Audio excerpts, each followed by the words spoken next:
So I might not look like it right now, but I'm having a really hard time. I'm having one of those days where um, I feel like I could have a meltdown, and I feel like I'm getting sick. And it's weird because my adoptive dad called me a little bit ago, who lives 2 states away from me, and he's been feeling the same way.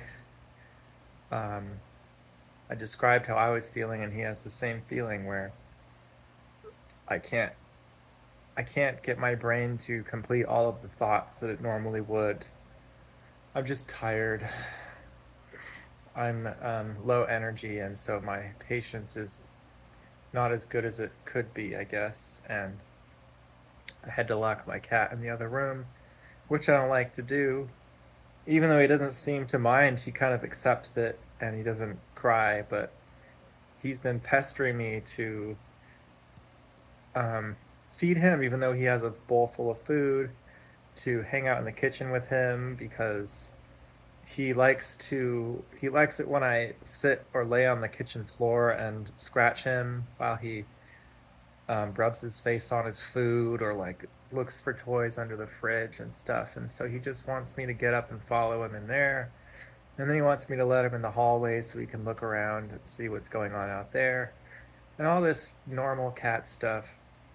And I'm exhausted and I'm like kind of trying to like take a nap, and he'll come over and bite me. Not enough to break the skin. That would be a problem.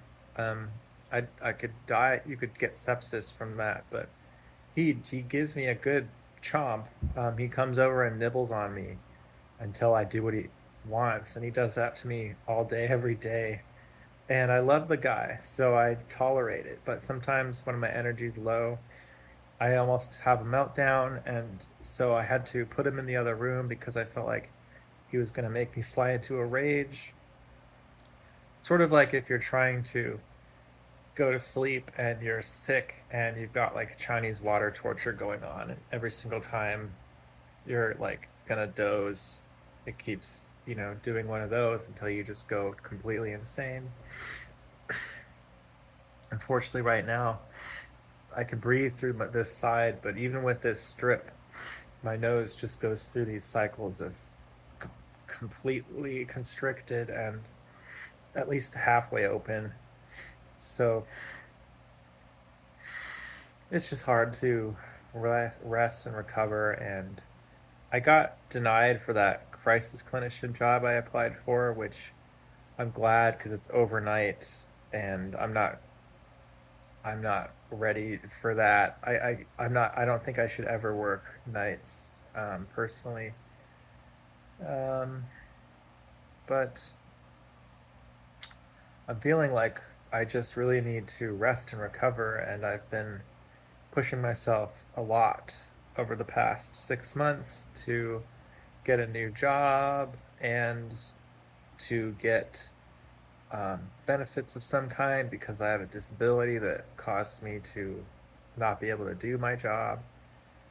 And I'm in that in between stage where my doctor had me, um, he filled out a form for my unemployment claim. And he stated not that I need a period of unemployment to recover, but he said because of my neurodevelopmental disorder that it started when I was born, I can't work because it causes me to melt down basically.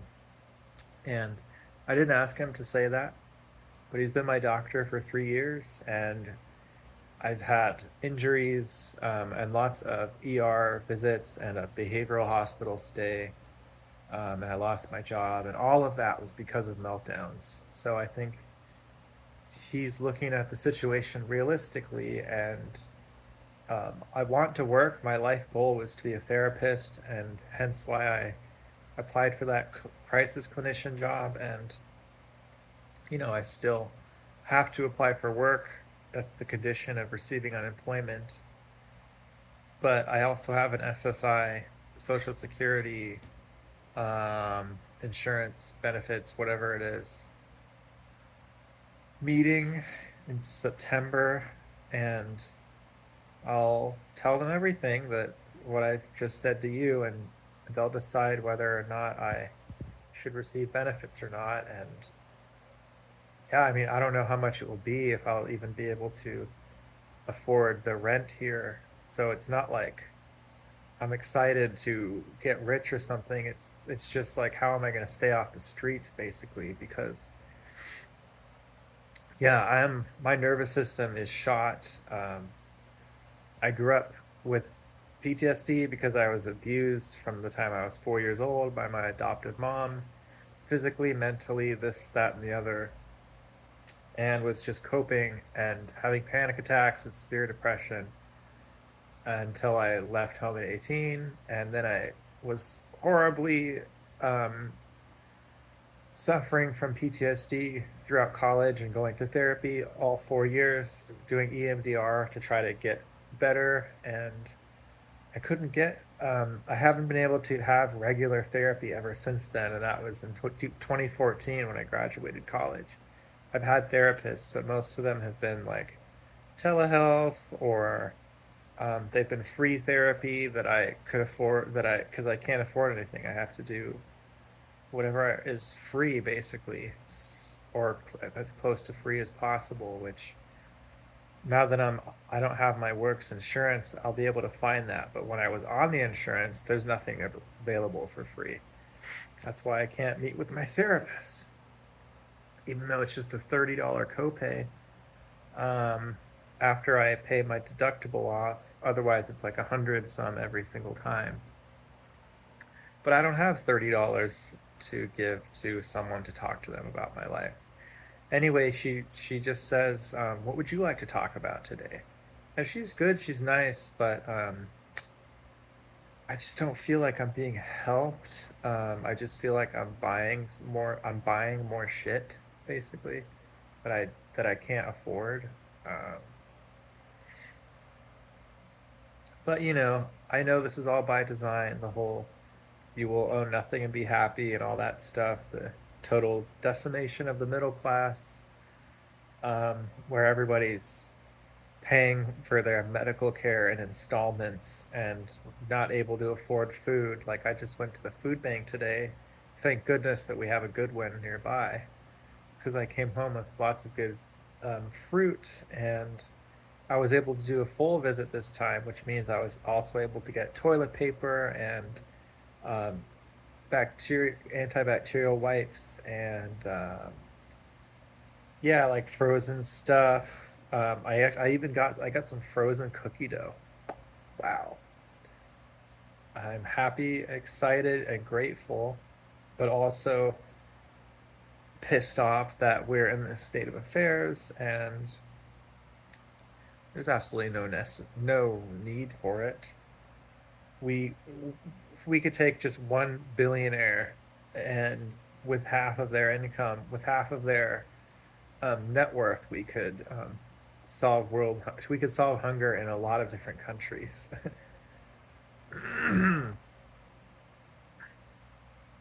Anyway, who cares about this hypothetical stuff? I'm just exhausted and coping the best I can, I think. But I still have these moments where I go ape shit against my cat for gnawing on me when I'm trying to take a nap because he wants food that he already has, or he wants to go in the hallway again, and I can't let him do it alone because he pees on other people's stuff. He can't, even if it was mine. He why am I arguing with myself about this?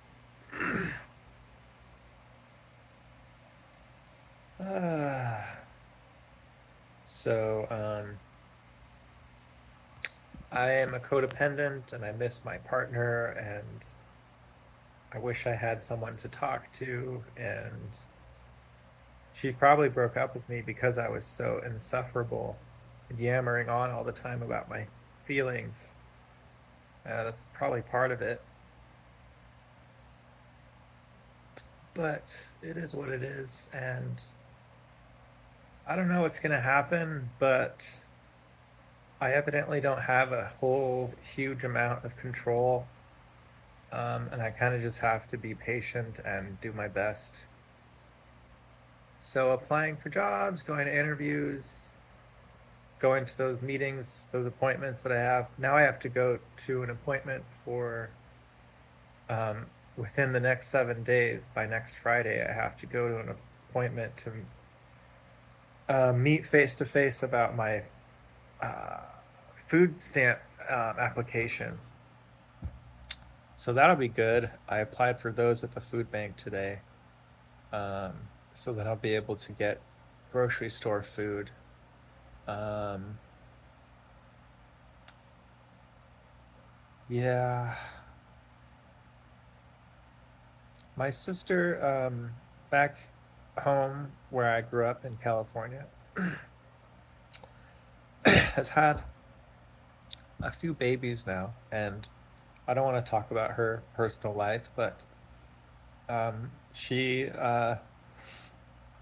she was not able to keep the first two, and the her third child is um, with our adoptive parents, and um, I was talking to my adoptive father on the phone, and I could hear her in the background, and he sent me a picture of her, and I broke down. I broke down, um, crying, and it wasn't like a happy tears. It was a grief kind of a thing because she's so cute, and it's the closest thing I'll ever have to my own child because I've got a vasectomy. So I just look at this and I'm like, my my niece is down there and I'm up here, and I don't want to be down there. I don't like living in California. And but I sometimes think like I wish that I was there so that I could take care of my niece, but I also don't think that that's the best thing for me, and it's just hard. It hurts because she's gonna grow up fast, and um, I just wish that things were different and that I didn't have trauma from my adopted mom, and I didn't mind being there. Even if I couldn't afford it, I would at least visit more. Um, Even if I couldn't afford to live there, I mean. But I don't know. I just all this stuff is so heavy for me. I'm really glad that my adopted dad and adoptive mom are there and wanting to help my sister get to a point where she can take care of her child. I don't know what's going to happen. All I know is that that's a very cute, sweet, innocent child, and I want um, I want her to have a good life, and it all scares me, and um, it's heavy, and then I'm up here, and my girlfriend broke up with me, and I don't have a job, and it would be crazy to just leave all of these processes behind that I would have to restart in California. For I'd have to get a new doctor to know what's going on with me and then reapply for services. Um, and I'd have to find a place to live because they don't really have any room for me, my adoptive parents. And yeah, it's just a weird situation. I feel like I want to stay here. It's a good idea for me to stay here, but then also it's hard. It's hard being alone here, especially knowing that there's people I care about out there. And yeah, right now I'm just glad I can breathe through my left nostril because having to like prop your mouth open is like impossible. Once you fall asleep, it'll close and then you wake up. And it's really hard to get rest. And if you're stressed out, then that could just make me go crazy and have meltdowns. And I was supposed to have had surgery 2 days ago, but because I lost my job, I had to cancel that. And I'm I'll just try to get a new appointment, and hopefully now that I'm on the state insurance, I won't have to pay hundreds and hundreds and hundreds and hundreds of dollars every single month just to afford for them to remove some tissue so that I can breathe properly. I don't know why they're all trying to get rich off of us instead of just being funded. It's like a crazy, crazy cosmic nightmare joke how evil they all are. I'm just talking about our politicians and the powers that be who have the power, have if they had the will to do just a lot of good for people, but instead it seems like they're trying to weed us out, kill us off, so that they can party down until the end of times with their extended lifespans. I don't know. They want us to stop using all their resources and destroying their atmosphere. I don't know. But hey, my hippie coping self thinks that somehow we're all about to experience a great change in society. Who knows what will happen? I'm just glad, like I said, that I can breathe right now. Hope you're well wherever you are, whenever you see this. Bye.